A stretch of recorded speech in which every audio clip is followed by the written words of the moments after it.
Good evening, and I'm Belva Davis, and welcome to This Week in Northern California.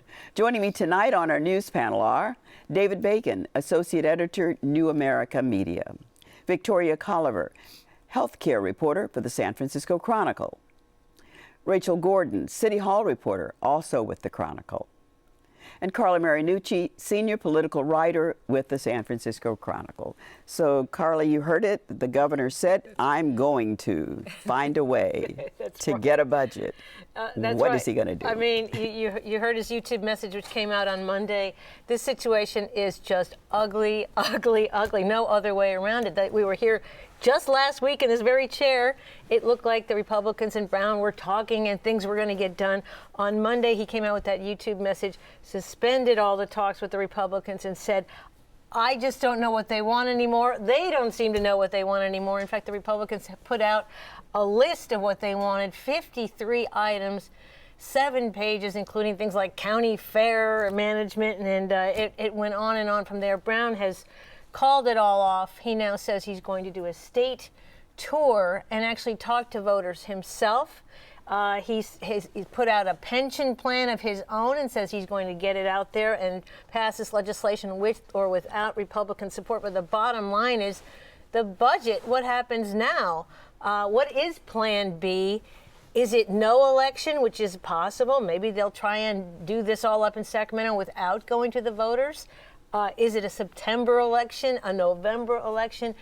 Right now, it is a mess. There's just no other way to characterize it. Speaking of elections, the California Federation of Teachers released poll results today done by Tulchin Research that said that 79% of all California voters and 3 out of 5 Republicans would vote yes on an initiative that raised the taxes 1% on the top 1% of the income earners in the state of California, which would only actually take their tax rate back to the mid-90s.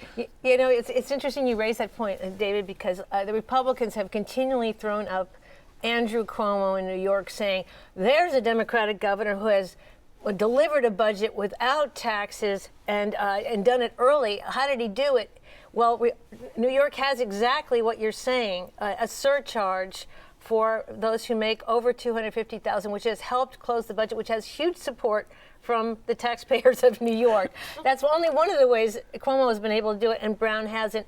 The 2/3 majority needed to pass new taxes in California is something they don't have in New York, and it's a huge difference here. Carla, the hurdle, it seems, is not to get the taxes passed at this point. It's just to get them on the ballot. What do the Republicans say when they're asked, why don't you just let the people decide? If the people don't want the taxes, then we won't have the taxes. How do they answer that? Yeah, I mean, even a lot of moderate and conservative Republicans have said, look, what's the loss? Just put it in front of the people. The fact is that the Republicans say the voters weighed in on this in 2009. They were very strongly against new taxes, and it's the job of the legislators to rule. The big problem is they don't want labor to weigh in. There'll be a lot of money thrown at this from both sides. Both sides are worried about that. It sounds like they're saying they know better than the voters, though. They're really in a bind in taking this position. A lot of even Republicans up there say, what is the loss? Just go for it. If the voters vote it down, they're covered. Maybe the Republicans can read poll numbers, too, though. I mean, maybe they're afraid that even Republicans at this point are going to vote for tax increases. The latest PPIC poll, David, showed it isn't going to be a lock for Jerry Brown to get this stuff passed, even if it goes before the voters. And, of course, you're talking about a huge war with all kinds of ads. We do know from that last vote in 2009, people don't like to have to weigh in on this stuff. They'd rather it be settled up there in Sacramento, which is why there's talk now of maybe they're just going to do it that way. Maybe they're going to try to get some Republicans on board and pass this stuff up in Sacramento, not go to the voters. However, Jerry Brown is in a bind. He has said from the beginning of his campaign, I will not pass new taxes unless the voters approve them, and that is his problem. He's got to go to the a Jerry Brown problem or a Republican problem? This is both of their problems up there, Victoria. I mean, a lot of people fault Brown for making that kind of campaign promise, for not being able to deliver. The Democrats made a lot of risks up there, voting against redevelopment and some other things. They put themselves on the line. The Republicans sat out a lot of those votes on cutting social services.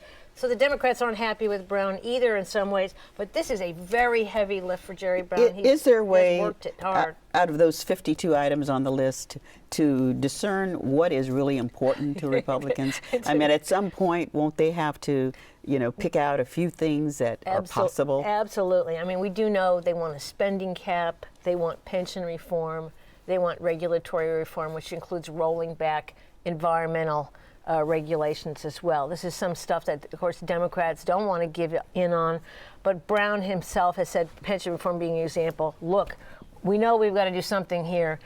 He's come out with this 12-point plan, and at this point, he looks ahead of the game. He's now saying, I'm going to go to the people on this. He's got messages out to the public. And the Republicans really have no game plan. So we're saying that he's going to go to the public. Why can't Republicans do the same thing? They are. I mean, they are. But the fact is, Jerry Brown is a guy who has done this for 40 years and knows how to get a message out. As you've seen with the YouTube, he's done this a couple of times now. And if he goes out there and campaigns around the state, as he says he's going to do starting next week, his message goes to the voters a lot more than the Republican leadership up there doesn't seem to have a consistent message. Do you think we'll get to the point like we saw in the Midwest, though, where people are going to take over the Capitol and there's a showdown that way? I mean, is it going to get that bad because we don't have a budget? Social services are being cut. Schools have bigger classroom sizes. People don't want to pay taxes. Both sides have something to worry about if that happens. Look, the public opinion on public employees unions, that has changed a lot on this pension issue. People are angry about that. Spending issues, people are angry about that. On the other hand, how far do they want to cut? Do they really want to see school year cut 3 weeks? Fire stations closed. That's something Brown is banking on that Californians will not accept. So we're sort of going into election mode. And we should be expecting messages. Welcome to the perpetual campaign in California. Well, one of the interests of the Republican Party is to look out for business interests. In San Francisco, there are people here looking out for business interests. There's a proposal to give one of the big giant tech companies a break here to keep jobs. This is the Democrat-only San Francisco Board of Supervisors, a Democratic mayor, and they're looking to a corporation, Twitter, as he said, the social media company, saying, we really don't want you to pack up and move down to the peninsula, which they're threatening to do. What can we do to keep you in San Francisco? Right now, that company has about 350 employees. It's planning to go to 2,500, 3,000 employees over the next several years. So San Francisco officials, led by Mayor Ed Lee, Board of Supervisors President David Chu, and a newcomer supervisor, Jane Kim, who represents the mid-market area, said, look, here's a deal. We've got to revitalize this area. Mid-market's on Market Street between about 10th and 5th Street. It's kind of the Skid Row of San Francisco now. If you move here, if you're a company that moves here and you grow jobs, we're going to put a cap on payroll taxes for any of the new employees that are hired. It's kind of win-win. The companies can get some kind of a tax break. The city might get some new life into these neighborhoods. They've since expanded it to go to the Tenderloin a little bit, which is just north of there. A lot of vice going on there. Other companies said, great, that's a good deal, but what if I don't want to move to the mid-market area? What else might you have for me? And so this whole thing started to come out about tax options. About stock options for companies. That's really the big bugaboo in this whole thing. Companies like Twitter, like Zynga, like Yelp, that are potentially going to go public soon, that's where they could get a big hit on paying payroll taxes. San Francisco is the only city in California that levies a payroll tax, 1.5%, on stock options. So if you buy a stock option you're an employee, you get one for $10, you sell it for $1,000, you're going to get taxed on that higher rate right now. For a company like Twitter, that's potentially tens of millions of dollars. So while there's a mid-market plan that's being contemplated, a number of other supervisors are coming in and saying, maybe we have to reform the whole business tax and give a break completely citywide on the stock options. It doesn't, at this point, when you've got a company like Twitter, internationally known, doesn't that company have San Francisco over a barrel in this case? You don't want to lose a company like that. Right, they absolutely do. And people are looking at Twitter is, the new technology boom in San Francisco. That's where they're looking to have the jobs. We, of course, have the bread and butter of the hospitality industry, but they're going biotech, green technology, high technology software companies. That's where we're going to start getting the money in San Francisco. And so they're fearful that if you do go down to the peninsula, which we've seen, that other companies will follow. What can you do to keep them? Are there happy? any examples out there? I'm sorry, David. Any examples of other cities who have done this in California? No, because San Francisco has a unique payroll tax. There are some other jurisdictions that have a payroll tax for businesses, but most have a combination of it. People are going, why would you tax job creation here? There are a lot of opponents, though, and that's led by former Supervisor Chris Daly, John Avalos on the Board of Supervisors, Service Employees Union 1021, which is the largest city employees union. They're going, is this really the time, though? They're calling it corporate welfare. When we're looking at asking city employees to give up some of their pension benefits, when we've got deep budget problems in San Francisco, a $380 million deficit that has to be closed soon. Services are going to be cut. Employees are going to be laid off. Why would we chance giving this up at all? So it's a kind of a chicken and egg. Isn't the flip side question, though, with that again? But also, Rachel, I mean, historically speaking, leaving aside the unique nature of the payroll tax here, or the stock option tax, San Francisco, like most municipalities, has a long history of giving breaks of one kind or another for financial services corporations, for healthcare corporations to locate in San Francisco or to stay in San Francisco. Companies take the tax breaks and then eventually they leave anyway. So what guarantee is there that if Twitter got the tax break, that they would stay more than a year or two or three? San Francisco is going to be stuck with sacrificing the money, and it's a lot of money. But who's to say that we're going to really get the jobs? Or you could go the other way. You could say right now they're not going to get a break on the taxes that they're paying right now, which is about $3.5–4 million for the payroll tax. So San Francisco risks Twitter going down to the peninsula and losing that out altogether. Now, there is a finite time limit on this, that they can collect this tax break for no more than 6 years in the period. The question is, though, has this ever worked before? We've seen that there's been a biotax credit for companies going to the Mission Bay area. That's worked. We started trying that in San Francisco with the film industry to give them some kind of a tax break, because we're losing a lot of business to Vancouver and other cities that have the film industry. It really is, people aren't quite sure what to do with it, but this is, economics, it's land use, it's politics, it's policy. There are a lot of personalities involved with this as well. It's got everyone scrambling, though, because a company like Twitter really is this kind of trophy company to have in San Francisco. A lot of people know about it. 350 jobs, 3,000 jobs, is that going to make or break the economy? Probably not in the city, but people are very fearful of a domino effect either way. Either you're opening the door, Pandora's box, as some of the opponents are saying, to letting all these companies kind of get away with not paying their fair share of taxes. On the other hand, you're going, you've got to have business if you want to fund city employees unions, if you want to fund social service programs, you've got to get the money from somewhere. Well, San Francisco Tower, Bank of America's not there anymore, right? And they certainly got a lot of tax breaks to build that tower. While San Francisco tries to figure out what to do about a payroll tax, our President Obama is trying to figure out what to do about his health care bill that's been sort of out there floating. First anniversary coming up. It's time to do some assessment. So, Victoria, where is the Obama health care bill at this point? Well, on this 1 year anniversary, it would be March 23rd, but then a week later, there's a whole bunch of other aspects that were signed. So we can look at this as the end of March, as its 1 year anniversary. The Democrats used it as the opportunity to trot out all the people that have been helped. We're looking at people who have kids who are adults but now qualify for their health insurance.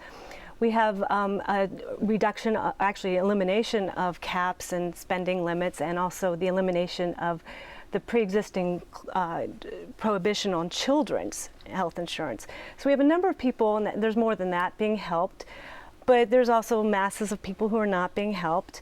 And we also have the Republican side doing various, whether it's Tea Party activists or whatnot, trying to either not pass parts of state legislation that would make the health reform possible. This would be the exchange bill, for example, and that's the place where in 2014, when most Americans are required to buy health insurance, that's where you go to get it. It's kind of a virtual marketplace. California was the first state in the country to actually pass that legislation and get that rolling. But there's various different methods, whether it's through the courts or just simply digging in their heels, that can slow down this process. And that has created, in the public's mind, I think, a pretty confused attitude toward this large piece of legislation. I mean, people don't know how it's helping them, and yes. What are the polls showing right now on this? Because this has been, I'm wondering if the Republicans have really won the public relations war on this. It is now referred to as Obamacare. I sort of think that not knowing what to call the thing, ACA. But do people really understand, since much of the legislation doesn't kick in, as you mentioned, for a couple of years yet? Do people still, are they confused about what? I think they are. The Kaiser Family Foundation released an anniversary poll that had about, I think it was like 46% of the population that were polled were opposed to it. And we had 42% in favor of it, and like 12% completely confused, not really what to say. And those numbers have been about the same. They've gone up and down depending on what's happening politically. So there is a great confusion about it because it's this big complex thing that a lot of things have to go into motion, and you've had things like health insurers jacking up rates lately, which is a really bad PR for everything, even if it's unrelated. That's what I was going to ask. Do people know why they're opposed to it? Is it because individuals saw their health benefits cut somehow, or that they had expectations that they'd be getting something that they didn't get in this past year? Or are they still fearful of death panels? I mean, is it reality, or is it just kind of stuff that's out there that they think might be wrong with it? Are there really things to be opposed to at this point?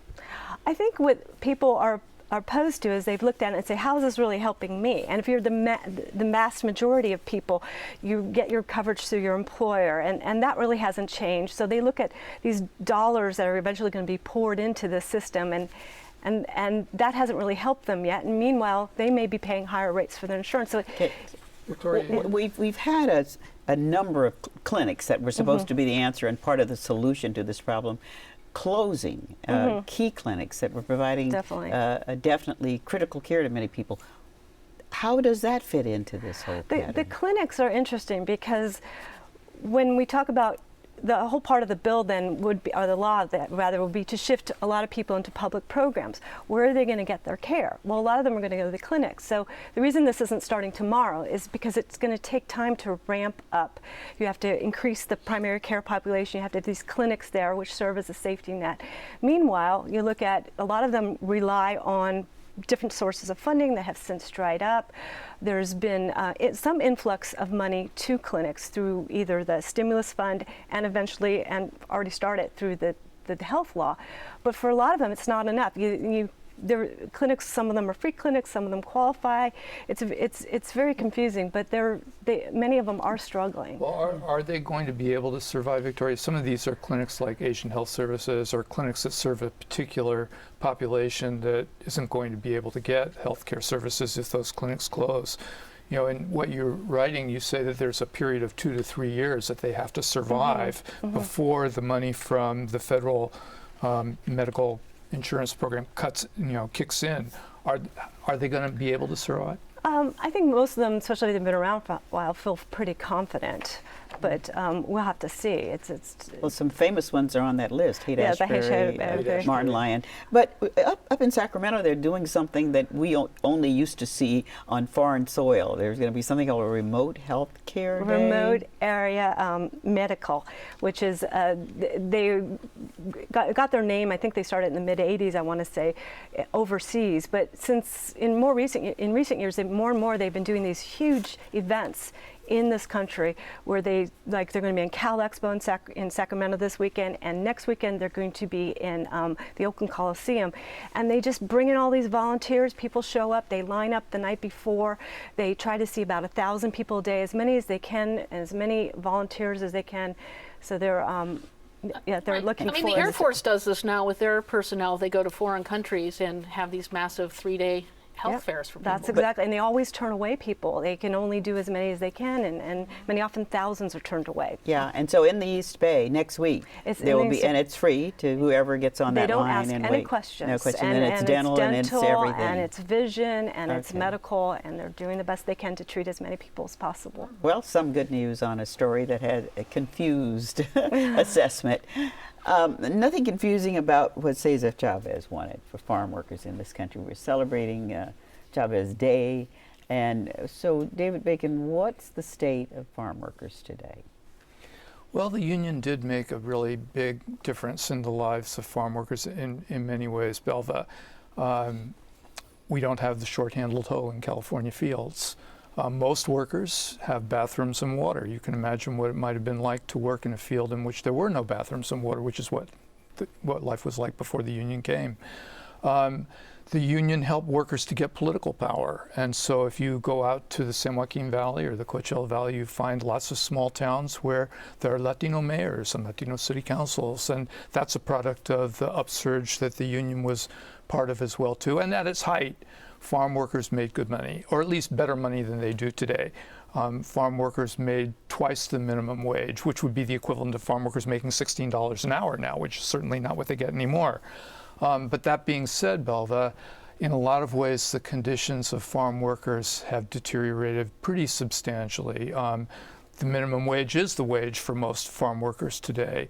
There's very little enforcement of health and safety law. We've had 10 heat deaths in the last few years. In fact, the Superior Court just gave a labor contractor 48 hours of community service to punish him for the fact that a 17-year-old girl working out in the fields died essentially because of her heat exposure. Housing, especially for people who travel with the crops. Growers tore down labor camps a long time ago. There is no housing to replace it. And so when the grape harvest is on in the Central Valley, you find people sleeping in their cars or under trees or even in the fields. So that's a big problem for workers. And then unemployment. You know, we think that 9% unemployment is pretty bad here in the urban areas, or 10% or 11%.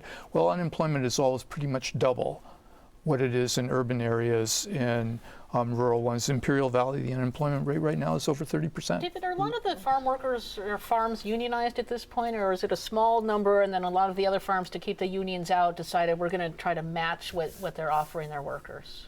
Well, I would say what you're describing was the case in the 1980s. Unfortunately, today, the number of farms that are union is quite small, and I think that growers don't feel a lot of obligation to equal the conditions because, you know, union contracts still pay substantially more than minimum wage, and yet for the vast majority of farm workers today, the minimum wage is still the wage that farm workers get. But David, where are the biggest efforts now to unionize workers? We're hearing that recently in the news, some new efforts to unionize them. Where's that happening? And considering the political situation in the rest of the country, this sort of anti-union wave that we're seeing in Wisconsin and other places, is that going to affect what's happening here in California? Well, California likes to be different. And there is a bill that is in Sacramento right now, Senate Bill 104, that's what's called a card check bill, that will give workers an alternate way of getting their union recognized and sitting down and bargaining with employers other than elections. There are a lot of problems that unions have with elections, and among them is that they take a lot of time, they provide a forum in which there's oftentimes threats made and so forth. So this would allow workers to sign union cards, and if a majority of the workers sign the cards, then the grower is obligated to bargain, and there are also some penalties for firing people because of their union activity. That's passed through the Senate. It's going to the Assembly. The Democrats are a majority in the Assembly. It might pass the Assembly. Jerry Brown signed the Agricultural Labor Relations Act in 1975. Would he sign this bill? Well, I think there are a lot of hopes he would. But at a time when unions are really on the hot seat across the country, I mean, planning a massive demonstration coming up just next week, just to show that they have some power. That's right. Why would Jerry Brown want to sign this bill? Well, I think because, first of all, of concern over the situation of workers who are basically at the bottom of our economy. Farm workers, again, have the lowest wages, the worst working conditions, the most dangerous jobs of pretty much anybody in the California economy. So I think that there might be a moral appeal that might be made to him about signing it.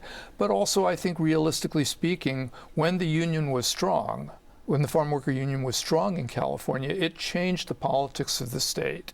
And that's something I think that Jerry Brown would be very interested in doing, is to kind of maintain a progressive majority, especially in those areas where the Republicans are strong, rural California. Well, my thanks to all of you for joining us here tonight. We appreciate it.